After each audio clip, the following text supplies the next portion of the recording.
Ahora sí. Hola, hola, hola, hola. ¿Se escucha? Espera, tal vez se escucha. Es que usualmente estoy con... Ya. A ver. Hola. ¿Se escucha?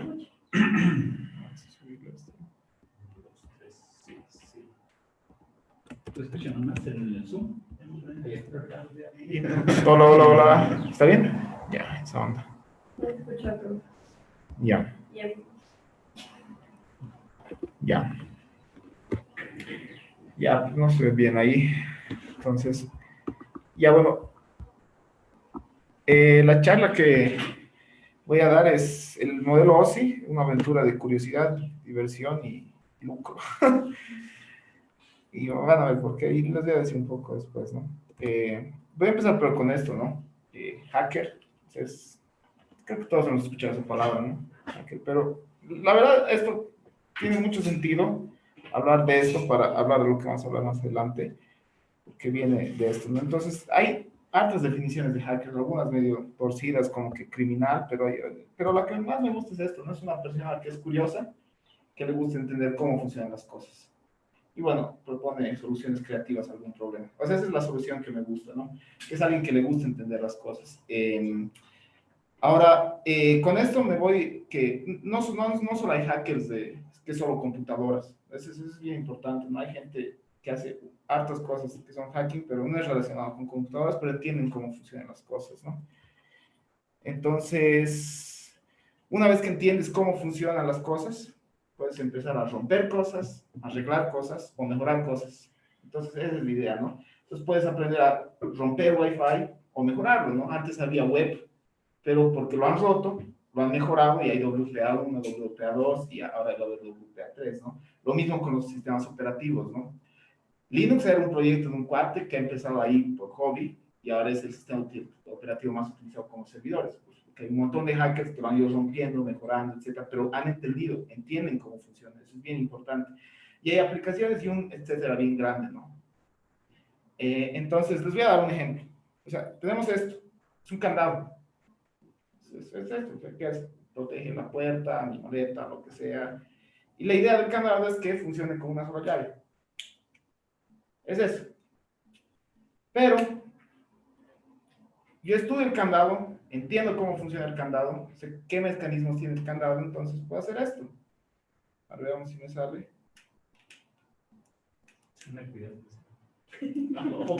Ahí está. Está abierto.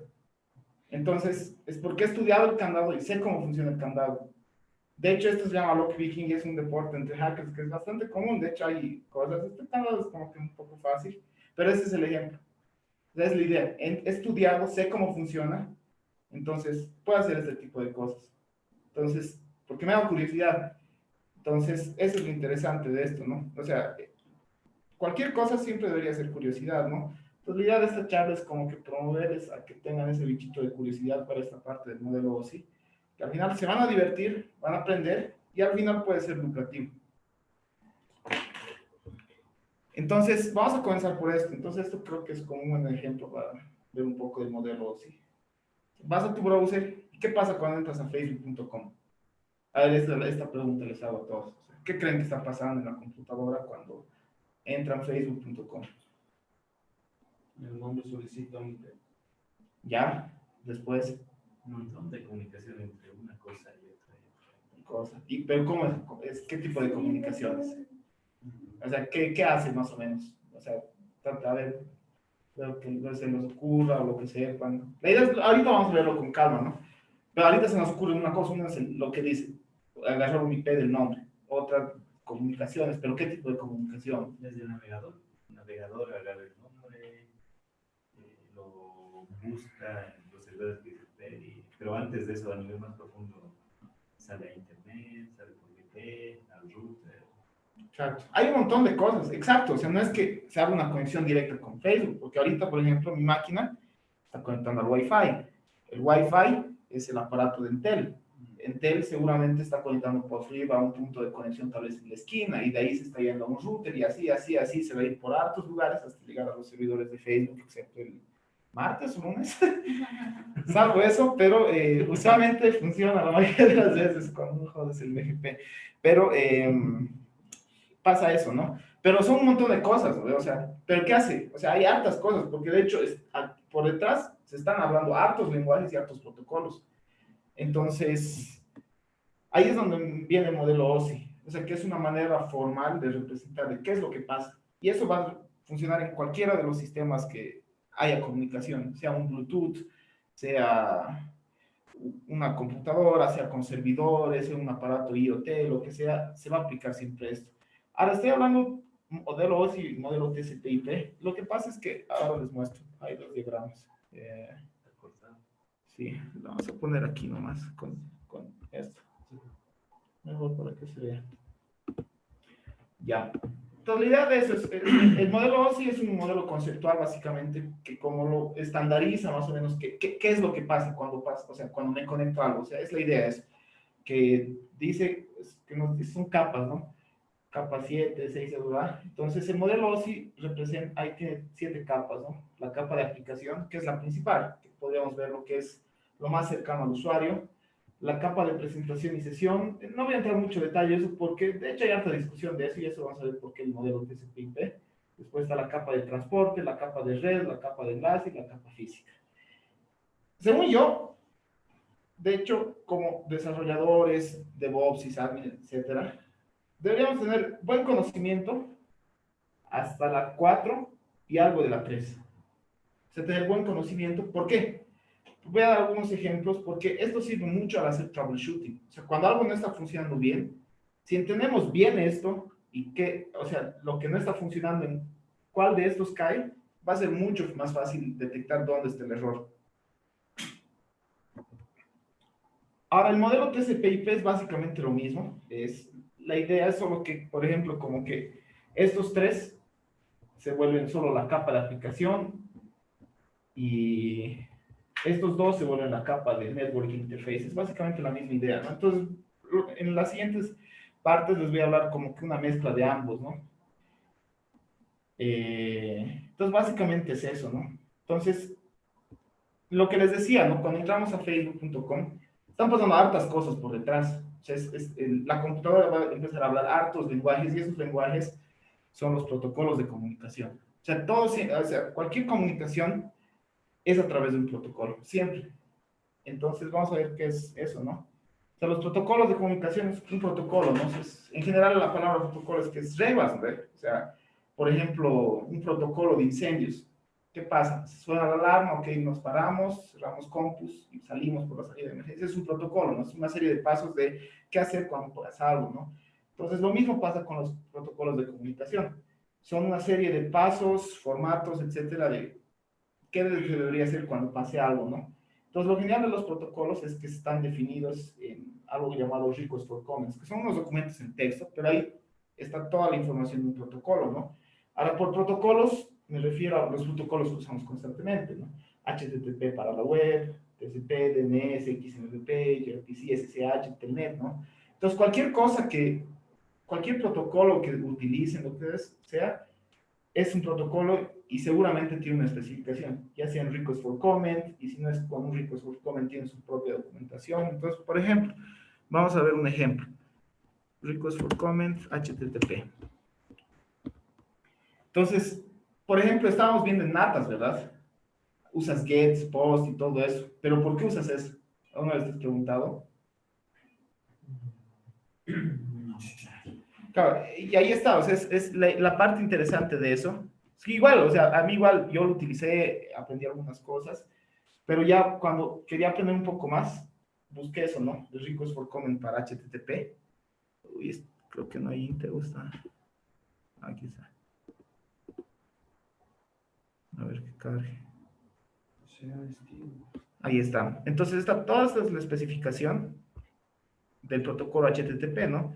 Entonces aquí está, mira, options, get, head, post, put, delete, trace, connect, todos los status codes, aquí es donde se definen, ¿no? O sea, 200 que está bien, sabemos que el 404 es la OFI y not found, ¿verdad?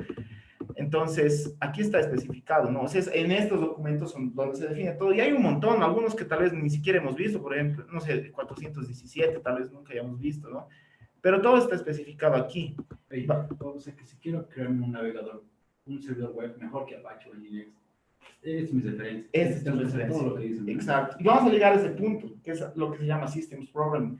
Pero es básicamente eso, o sea, por ejemplo, existen servidores DNS. Existe el Binds 9, que es el más conocido, pero hay otro Core DNS y todas esas cosas. ¿Cómo? O sea, yo quisiera crear mi propio servidor DNS. O sea, ¿cuál es mi punto de partida? Si es desde cero, o sea, no hay una librería DNS que me lo haga, ¿no? O sea, obviamente hay, pero si yo quiero hacerlo desde cero, entonces siempre tienes que irte a los requests for comments. O sea, ese es como que ya sabes que si obedeces esto, cualquier persona que te hable te va a enviar un lenguaje conocido. Entonces, básicamente, como que estás definiendo los lenguajes entre cómo se van a comunicar programas, etc. Entonces, son largos, hay algunos que hay que entender algunas cosas más de otros, pero eventualmente yo siempre voy a alguna cosa para algo específico. A veces hay cosas rebuscadas y me ha tocado ir aquí. A ver, continuemos. Entonces, ya de nuevo de eso. Vamos de nuevo a la pregunta original. ¿Qué pasa cuando entramos a facebook.com? A ver. Comunicación de todos lados. Ahí está. Ahora sí, lo vamos a hacer con el modelo TCP/IP, que es como que una versión más simple del modelo OSI. ¿Qué protocolo utiliza la web? Así es. No se DNS. No, o sea, la web. Ah, bueno, perdón. HTTP, ¿no? Y es por eso, o sea, cuando entramos, cualquier cosa está hablando HTTP. Bueno, hay HTTPS que es para la parte de seguridad, pero principalmente es HTTP. Pero cuando entramos al navegador, entramos facebook.com. Sabemos que cualquier conexión de red nunca es directamente al nombre. Tiene que haber un IP, y es lo que decía Freddy, ¿verdad? Entonces tenemos que saber qué IP está relacionado con facebook.com. Pero para eso es el protocolo DNS.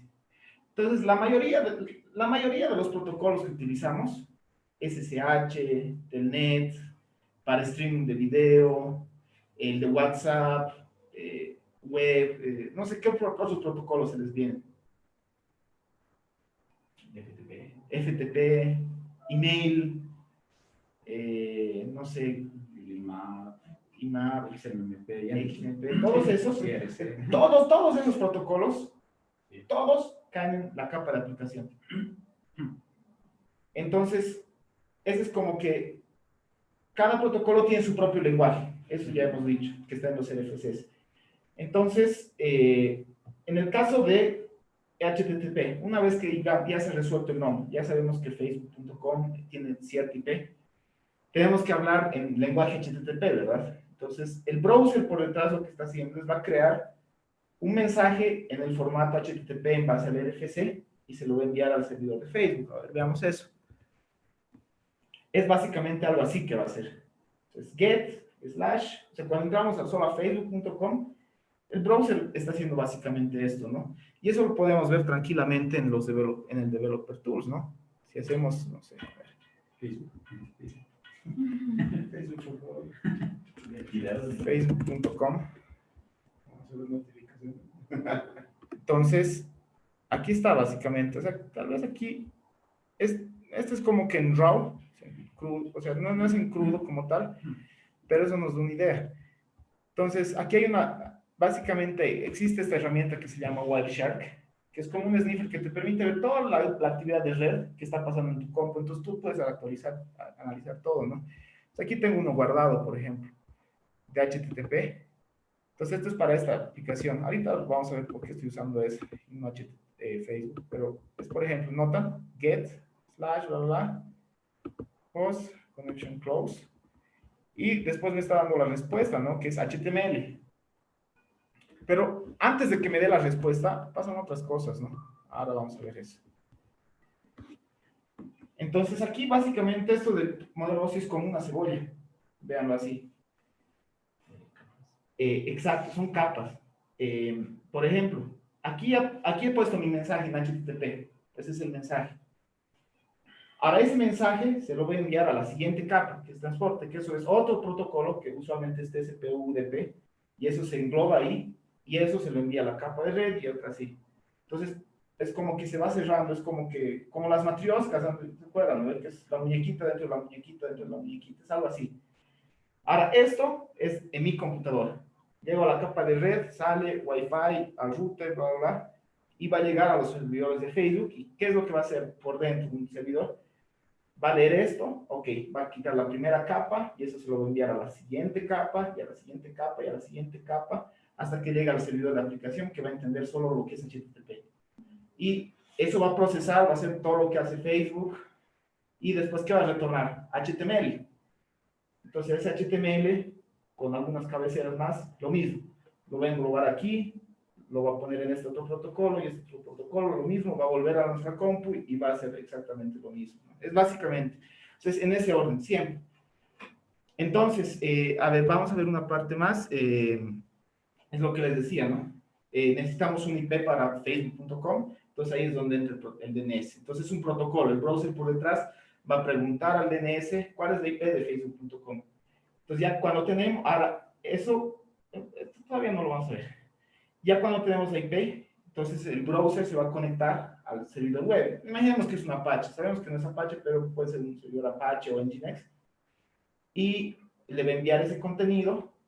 Después el browser va, bueno, la pregunta es aquí, ¿cómo el browser pregunta el contenido? Entonces eso es lo que hemos visto, ¿no? Que le está enviando un request en HTTP. Así lucen los requests en HTTP 1, digamos que es la versión más básica. Ahora hay HTTP 2, ahí también está saliendo HTTP 3, que es, pero digamos, vamos a lo básico, ¿no? Entonces, hemos visto hasta acá, ¿no? ¿Ve? O sea, esto es en capa de aplicación, que es acá. Ahora, en la capa de transporte, ahí es en realidad, eso es lo más interesante, ¿no? Porque la capa de transporte es lo que abre comunicación con cualquier cosa. Entonces, ahí entra el protocolo TCP, y bueno, aquí es como que, así es como te lo pintan en teoría.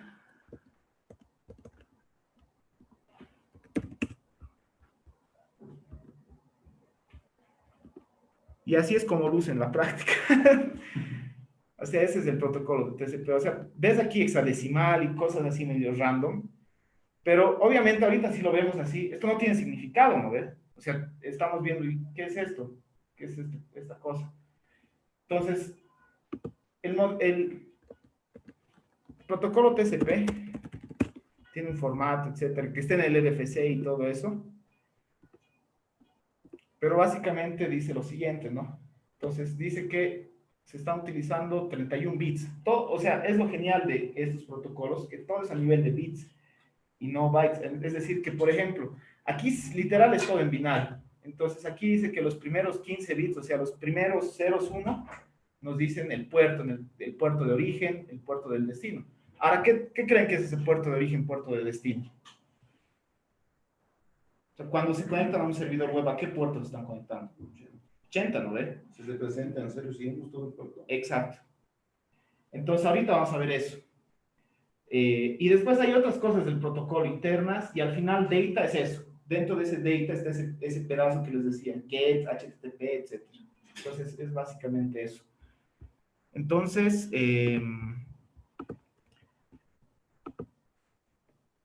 se transforma en un mensaje en HTTP, y es básicamente esto, ¿no?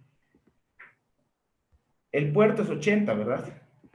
Entonces aquí está. O sea, el puerto 80 así se lo define en nivel de bytes, a nivel binario. Básicamente es eso, ¿no? A ver, buscaremos el puerto 80 acá. Y básicamente con Wireshark puedes ver todo. Ahí está, 0050. Este es el puerto de origen, y el puerto de destino es este. Entonces ya tiene sentido, ¿no? Cuando empezamos a ver a nivel de bits, etcétera, ya podemos ir, ya vamos a entender esto en realidad. O sea, porque si lo vemos así es un virus. Si no veas, ¿qué es esto? Es basura, ¿no? Pero ya cuando entendemos las cosas, es que parece, o sea, yo algunas veces decía, ¿qué es eso? Estos datos corruptos, así, ¿no? O sea, se me parece, porque no, ¿esto qué es? PFJ, W7, todo eso, ¿no? Porque en texto plano no tiene sentido. Pero ya si vamos a bajo nivel y entendemos el lenguaje con el protocolo, etcétera, ya tiene sentido. Básicamente lo que está abajo son hexadecimales que se presentan los símbolos que están al lado, ¿verdad? Claro, esta es como que su representación en ASCII, pero en ASCII no tiene sentido, ¿no? Entonces aquí, digamos, sabemos que son 2 bytes, 15, en la especificación dice que son 15, ¿no? 1, 2, 3, 4, 5, 15 ceros y unos. Entonces, un byte, ¿cuántos tiene? 8, ¿verdad? Bueno, en realidad aquí son 16, si contamos desde el 0 al 15, ¿no? Pero, entonces dice que son 16, entonces eso deberían ser 2 bytes, ¿no? Y aquí está justamente en 2 bytes. Es como que 00000 y la representación del 80, en este caso en hexadecimal. Y eso podemos verlo tranqui aquí, por ejemplo. Python 0x50 es 80. ¿No? O este otro. 0x a 8, 72 es 43, 122 y es lo que está acá, ¿no? Entonces, eso es lo que pasa después de hacer el request HTTP. Esa información es como que la envolvemos con estos otros bits y el cuerpo de ese paquete más o menos es ese get, HTTP, todo eso que hemos puesto, ¿no? Y después de eso, ¿qué pasa? Bajamos una capa más. Estamos en la capa, esa era la capa de transporte, ahora bajamos a la capa de red. Y en la capa de red hay principalmente un solo protocolo que se utiliza principalmente, o sea, para comunicación, que es el protocolo IP, que es IP de origen e IP de destino. Y algunas cosas más como el tamaño del cuerpo, pero principalmente esas son las dos cosas. Entonces, aquí hay cosas bien importantes. En el protocolo IP solo es IP destino y IP de origen. En la capa de transporte, en el protocolo TCP, hay puerto de origen y puerto de destino. Entonces, a ver, han utilizado los security groups, ¿verdad? En Amazon. ¿En qué capa creen que está? Porque puedes abrir y cerrar puertos. Entonces, ¿en qué capa creen que está eso? Ahí está, para un troubleshooting. Si tienen problemas de puertos, ¿en qué capa creen que está? Transporte, ¿no? Porque en la capa de red IP no existe el concepto de puertos. Entonces, si tienen un problema de HTTP, en alguno de estos dos, valdría la pena tal vez hacer un ping a un servidor. Si ahí te sale error 500.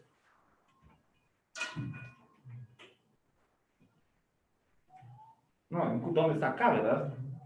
Entonces, cuando ya sabes el protocolo, en dónde está, o sea, no saberte de memoria el protocolo, eso también es bien imposible, ¿no? Te pasarías toda la vida tratando de aprender al 100% un protocolo. Pero si ya sabes el protocolo, en qué parte está y cuál es tu problema, entonces está así. Entonces, por ejemplo, si un sitio web se queda cargando, ahí está, se queda cargando. ¿En dónde creen que está el problema? O cuando haces SSH y tarda en entrar, porque a veces el SSH es instantáneo, ¿no?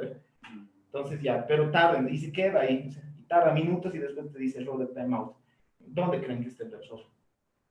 Network. ¿No? Puede ser network o transporte, uno de los dos.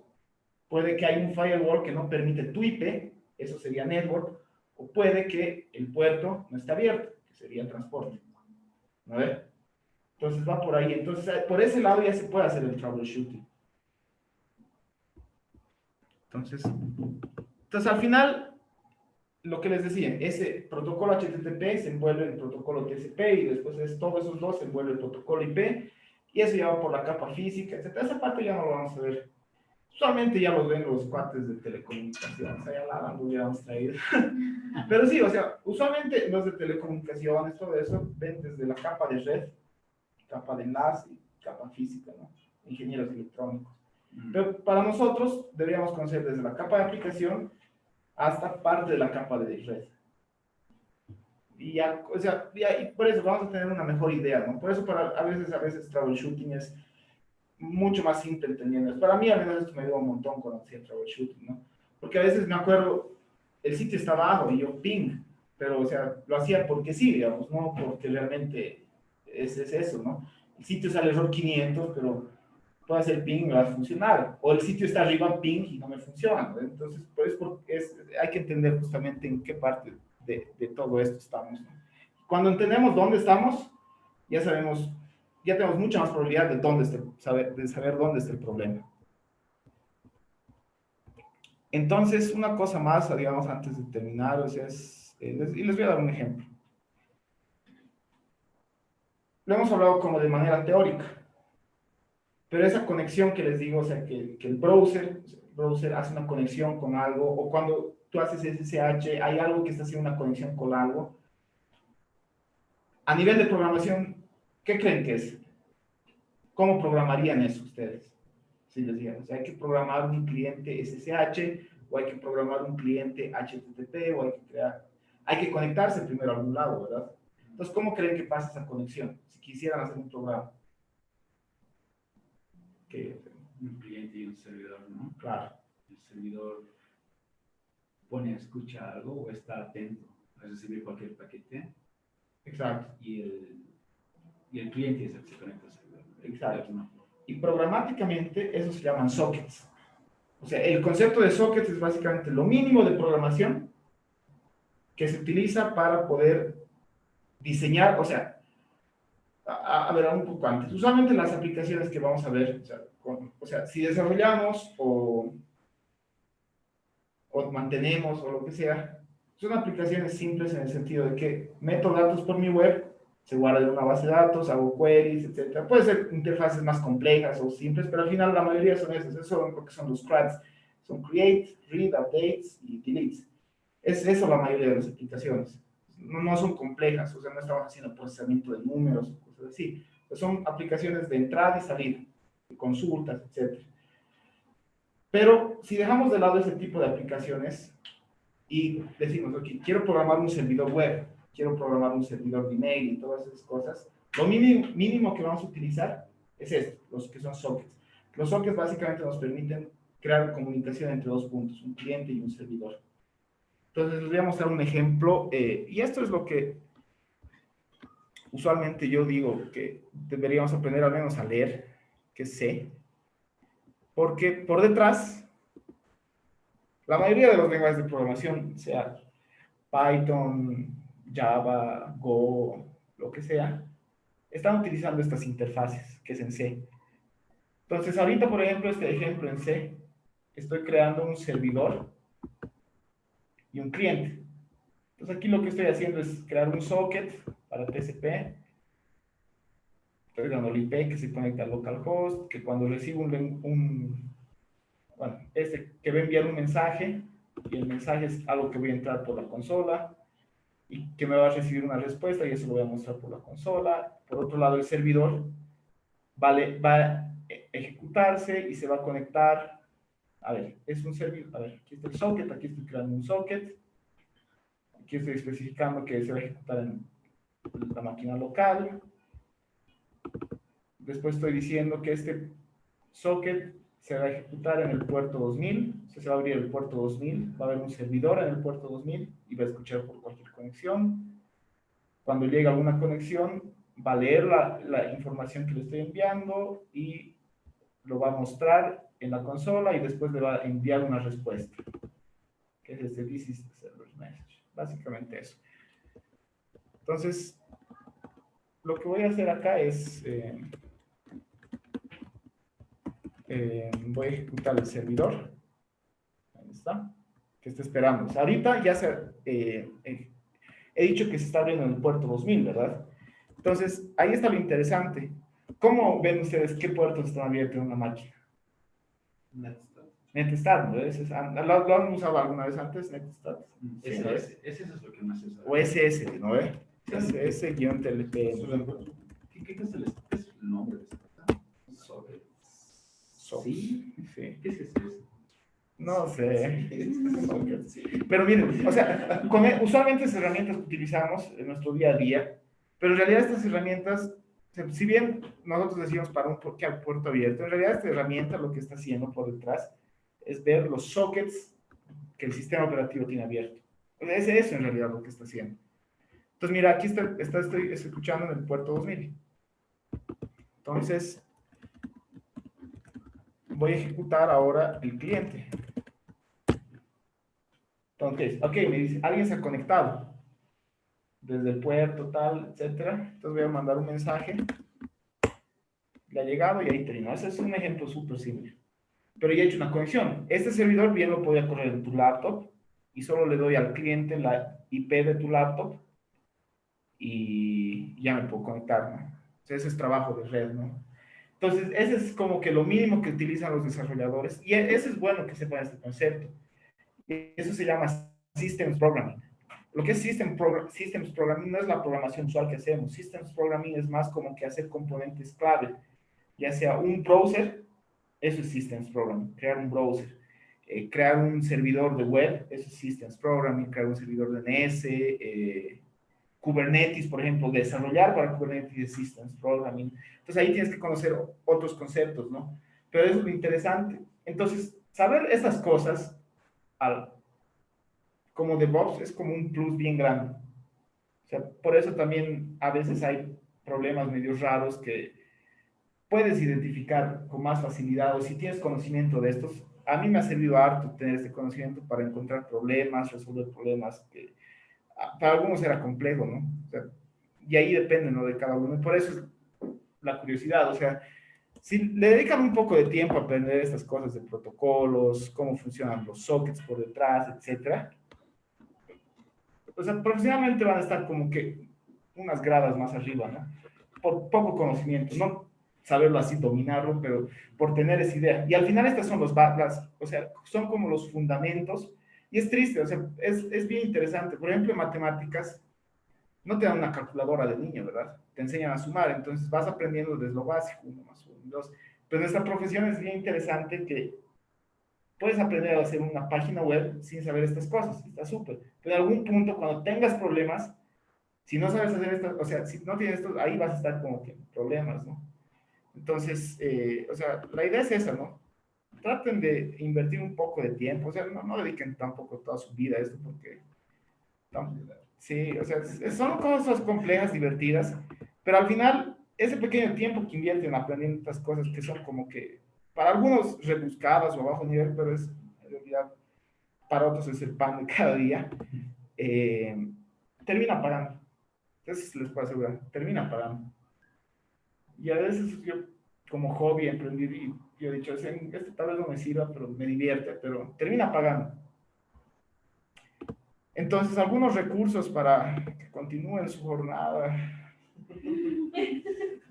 Lo que les decía, es bueno leerse. O sea, escribirse es mucha cosa, o sea, hacer programas sencillos, pero hacer programas complejos en C hay que tener harta experiencia.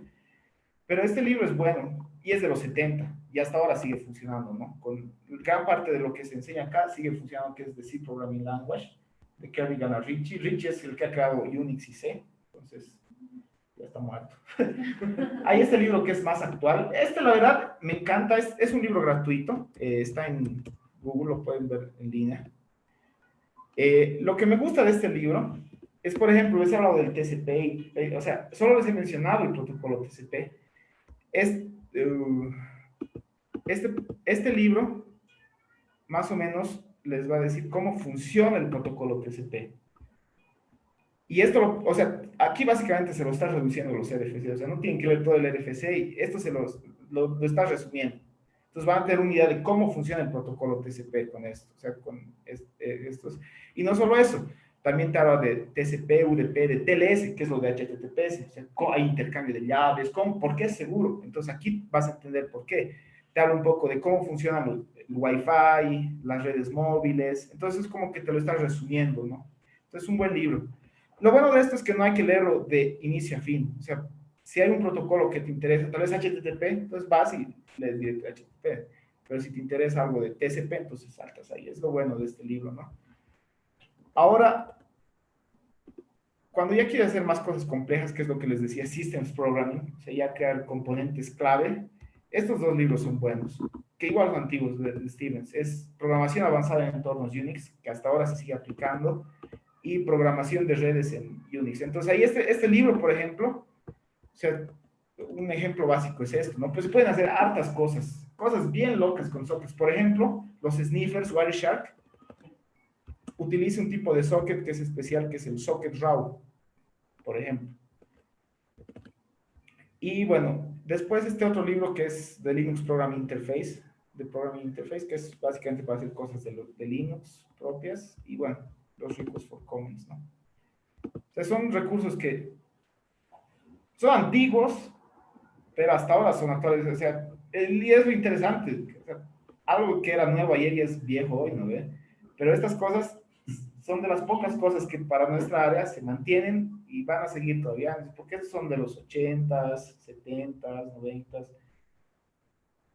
Ni siquiera existíamos, pero, y lo gracioso es que se mantienen, es lo que más me gusta. Por eso es como que a veces para aprender más hay que volver a las bases, y esas bases, según yo, son estas. Y bueno, ¿tienen preguntas? ¿El socket que has creado era TCP o UDP? TCP. Ah, ya, algo igual en general. TCP funciona para la mayoría de las cosas, pero es lento, en el sentido de que no sirve para streaming de video, por ejemplo.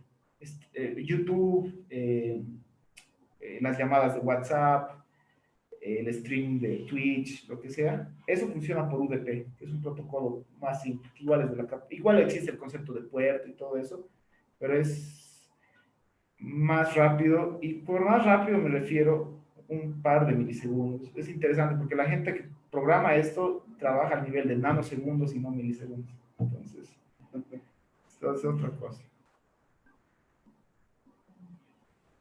No sé si tienen alguna pregunta, duda. Tal vez algo no me quedó claro, podemos ver de nuevo. Existen diferentes sockets, es decir, a nivel de lenguaje, digamos, si quiero programar un socket HTTP, SSH, No, lo que sea. el socket es solo es TCP o UDP. Ya. Solo En y hay otro que es el router, que es para el protocolo IP. Pero solo hay esos tres. Ahora, sobre eso puedes poner HTTP, SSH, lo que quieras. Entonces, sobre esa misma base. Es como lo mínimo. Entonces, cualquier cosa es sobre eso. Digamos, con socket solo TCP. Sí, pero ya HTTP está sobre TCP, entonces ya puedes hacer HTTP. SSH está sobre TCP, entonces puedes hacer. Es jodido lo que pasa cuando abres facebook.com, porque son muchas llamadas. Es como tú la traes más o menos, ¿no? El paquete se lo manda al gateway, al IP que tiene el gateway, que el switch, que al otro router, el otro. Tú la traes, vas a resolver el nombre y vuelve, después de resolver el nombre tiene el IP, otra vez al internet para traer la data. Todo pasa en un ratito. Sí. Un ratito. Y nos hemos saltado hartas partes acá. Por ejemplo, no está lo de NAT. Hay Nateo, hay lo de ARP y todo eso. Nos hemos saltado. Porque eso es como que de capas más abajo que tal vez no nos... O sea, podemos saber. Pero entender esos protocolos, hay un ataque que es el ARP spoofing, por ejemplo. Entonces, como que es aprovecharse del protocolo ARP. Es como que yo decir que tengo la IP la MAC de otro, entonces como que yo puedo ver todo el tráfico de toda la red. Entonces, pero es entendido en ese protocolo. Igual yo puedo hacer el ataque a mi compu, no sé qué, pero por detrás está pasando eso. Solo está enviando un paquete ARP y con esto está engañando a todos de que yo soy el router, digamos. Claro, porque como viste en Wireshark sale todo el texto, Sí. los mensajitos, puede ver el puerto de mensaje que se envían. Pero cuando es HTTP sí ya es basura, todo es encriptado y no se puede ver. Y eso es. Y pues, como les digo, si dedican un poco de tiempo a esto, van a aprender harto. Y con ese poco que aprendan, o sea, van a aprender harto, pero no todo, es bien gracioso. Pero va a pagar al final, es lo bueno. Hablando de vulnerabilidades, la IP versión 4 tiene vulnerabilidades. No estoy seguro. No sé. Para esto del hombre en medio, sí, ¿no? Es que no es seguro, porque como sale el texto en plano, porque no tiene encriptación, por eso no es seguro. Y eso se parchen con IP versión 6. No. Es en las capas de arriba. Por ejemplo, Sí. HTTPS está en la capa de aplicación, entonces encriptas desde ahí y ya todo va encriptado. Sí, afuera de los routers la data ya va encriptada. Se maneja. Aquí deberíamos asegurarnos de que la data se va encriptada con HTTP. Sí, por eso molestan tanto los navegadores por defecto quieren agarrar sí o sí HTTPS. Por eso ya no muchos usan IRC tampoco. Pues, hay ya módulos de SSL para IRC, pero no, pues Slack no. No, hay que mantener la vida simple. SSH para encriptar igual. El tema de la encriptación de los datos es bien importante para, pues el tema del IPv4, IPv4 que no tiene encriptación. IPC, que es lo que sirve a meter con el versión 4, pero luego va a ser más lento. Si TCP es medio lentito, imagínate con IPC. Los DNS también van así en plano, sin control. Hay lo que es ese que es TCP UDP.